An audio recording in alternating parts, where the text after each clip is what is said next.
bersyukur kalau pagi hari ini kami dapat berkumpul bersama-sama dimanapun kami berada. Kami dapat memuji Tuhan, kami dapat menyembah Tuhan. Dan sekarang waktunya kami untuk mendengarkan firman Tuhan. Terima kasih Tuhan untuk setiap firman yang akan kami dengarkan. Biar firman ini menjadi rema dalam hati kami dan kami menjadi pelaku-pelaku firman Tuhan. Di dalam nama Tuhan kami Yesus Kristus kami sudah berdoa dan mengucap syukur. Haleluya, amin. Anak-anak, pagi hari ini Mam Senina akan menyampaikan, kita mau belajar bersama-sama dari seorang panglima tentara sebuah kerajaan yang sangat terkenal pada waktu itu, kerajaan Aram. Nah, panglima ini sangat dihormati oleh tuannya. Dia juga sangat disayang oleh rajanya. Panglima kerajaan Aram, seorang yang sangat hebat. Setiap kali dia memimpin peperangan, dia selalu diberikan kemenangan karena Tuhan punya rencana dalam hidup panglima Raja Aram ini. Anak-anak, tapi panglima ini sakitnya sakit yang sangat memalukan pada waktu itu. Tidak ada obatnya dan tidak ada seorang pun tabib, dokter yang bisa menyembuhkannya. Dia sangat kesakitan dan dia seorang yang gagah, tapi pada waktu sakit dia sangat menderita. Nah, anak-anak, pada waktu itu dia udah bingung, dia udah pergi ke semua dokter, tapi tidak ada seorang pun yang bisa menyembuhkan dia. Di rumahnya ada seorang anak perempuan dari Israel yang masih kecil, melihat tuannya sakit, lalu anak perempuan ini berbicara kepada nyonyanya, kepada majikannya.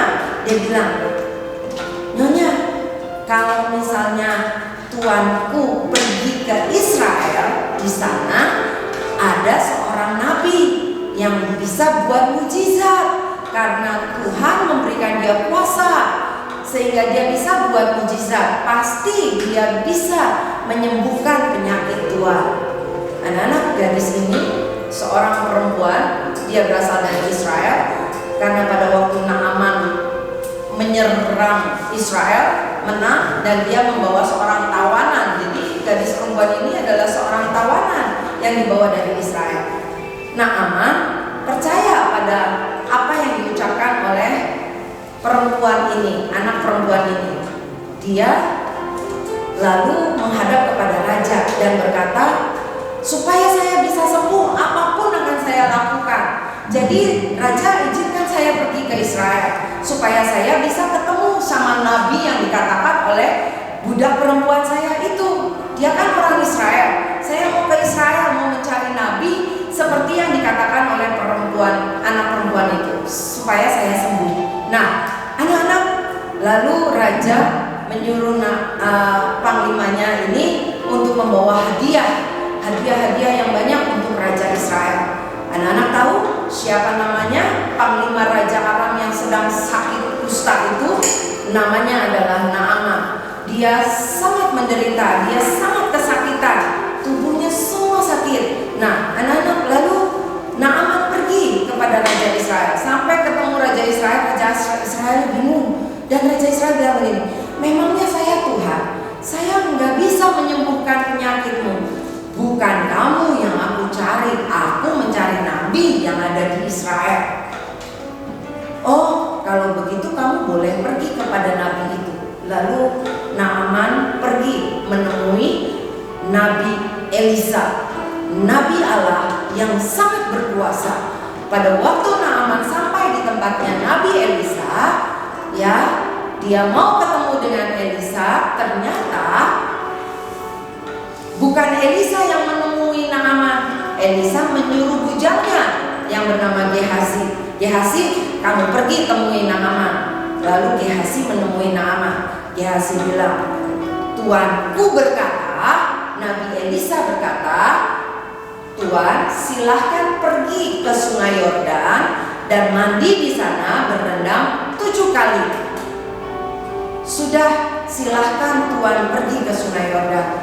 Lalu Gehazi masuk ke dalam. Anak-anak, Naaman sangat marah. Naaman kesel.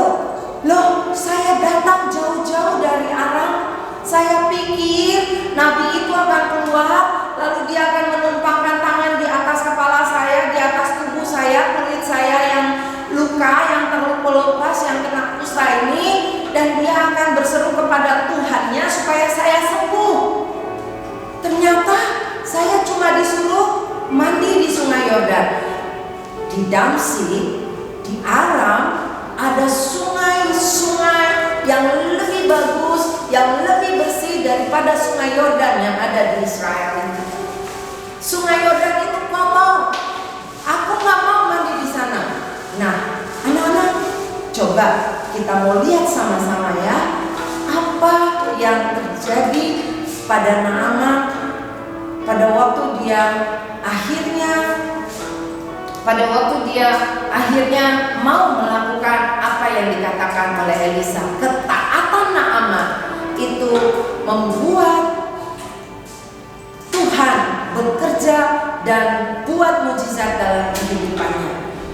Naaman pergi ke sungai Yordan bersama dengan pasukannya. Dia lihat sungai Yordan, dia sepertinya aku nggak mau masuk ke situ. Tapi prajuritnya berkata, ayo Tuhan, itu kan perintahnya nggak susah, cuma disuruh masuk ke dalam sungai itu. Tuhan berendam 7 kali, maka Tuhan akan sembuh. Semua pasukannya, prajuritnya disuruhnya pergi, dan dia ditinggal sendirian. Akhirnya Naaman mengikuti apa yang dikatakan oleh prajuritnya itu. Toh nggak susah kan yang diminta sama Elisa, cuma disuruh masuk ke sungai Yordan. Kalau diminta melakukan yang lebih susah, Tuhan juga pasti mau melakukannya supaya Tuhan sembuh. Ayo udah jauh-jauh datang ke sini. Lalu Naaman perlahan-lahan dia buka baju zirahnya itu yang berat itu ya, terus dia buka pakaiannya. Lihat anak-anak, kulitnya rusak, kulitnya penuh dengan luka, kulitnya penuh dengan kusta, dan dia sangat menderita, dia sangat kesakitan.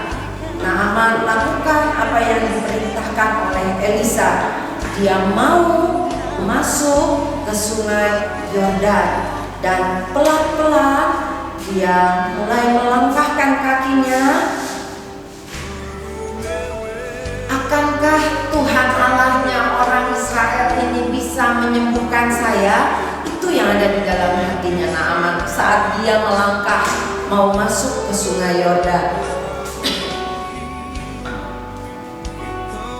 Tuhan punya rencana terhadap Naaman ini melalui penyakit kustanya itu. Tuhan Allahnya Israel, bisakah Engkau menyembuhkan aku?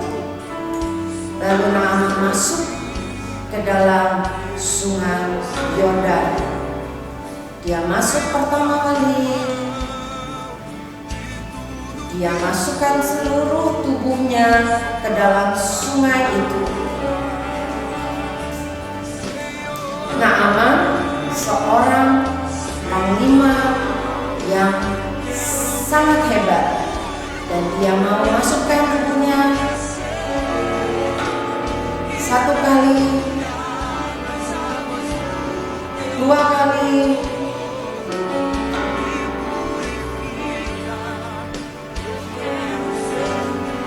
ini yang ketiga kali, dan dia lihat 4 kali. Dia lihat tidak ada yang terjadi, tetap masih penuh dengan kusta. 5 kali, kok gak sembuh ya Tuhan Allahnya Israel ini? Apakah bisa menyembuhkan saya seperti yang dikatakan Elisa?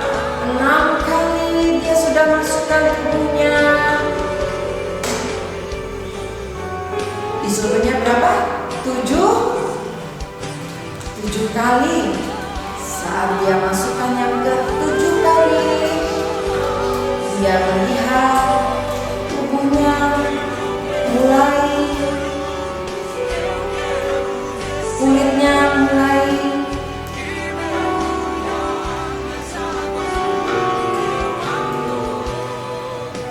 tujuh kali, dan kulitnya mulai perlahan-lahan dia melihat kering, sembuh, pulih, dan kustanya hilang.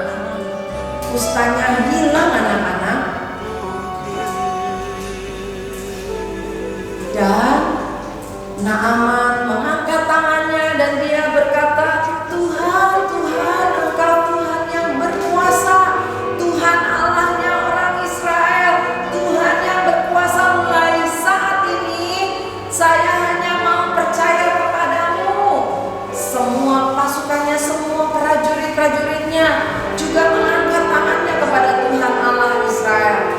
Naaman menjadi percaya kepada Tuhan Allah Israel. Aku percaya kepada Tuhan Allah Israel. Anak-anak, dengan kesembuhannya, Naaman sungguh-sungguh mengucapkan syukur. Dia memuji-muji nama Tuhan. Dia, Tuhan, terima kasih Tuhan. Dia berkata, mulai hari ini saya tidak akan menyembah kepada Baal, tidak akan menyembah kepada Allah yang lain, hanya kepada Tuhan Allah Israel saja aku menyembah. Aman sakit kusta disuruh Elisa berendam 7 kali di sungai Yordan. 1 gubuk, 2 gubuk, 3 gubuk, 4 gubuk, belum terjadi apa-apa. 5 gubuk, 6 gubuk,